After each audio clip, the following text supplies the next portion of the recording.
House Resolution 798, introduced by Representative Burgess Owens, a Republican, declared the support of Hamas and Hezbollah on campuses as they may lead to the creation of a hostile environment for Jewish students, faculty, and staff. This measure calls on university administrators to condemn the rising Jewish hatred on their campuses and to ensure that Jewish faculty and students and staff can, exercise their free speech without intimidation.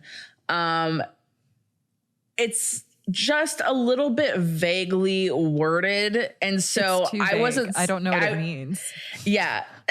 So Owen, in a statement following the bill's approval, because it was approved by a very large margin, it is the height of hypocrisy that the same colleges advocating for DEI, diversity, equity, inclusion, are silent as hateful acts of anti-Semitism spread like wildfire on their campuses. The failure to promptly condemn these demonstrations glorifying terrorism is shameful and beyond moral reproach, and it has left Jewish students feeling fearful for their lives. Today, the People's House sent a clear message to the nation. We firmly reject evil. We strongly support Israel. It will root out the rotten ideologies found in our higher education system. I just find that wrong just because it's not, I know you're saying it's the People's House and it's very nice and it sounds very American and constitutionalist and conservative to call it the People's House. Congress is the People's House.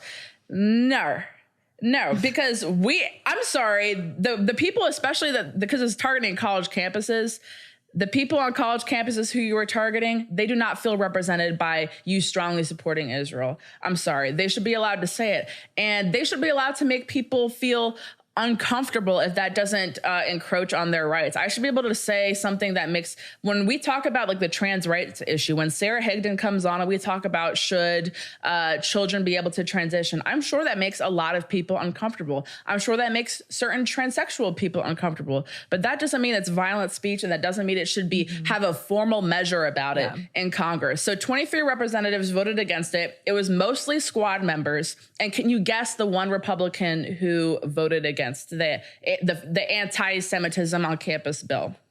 Who was it?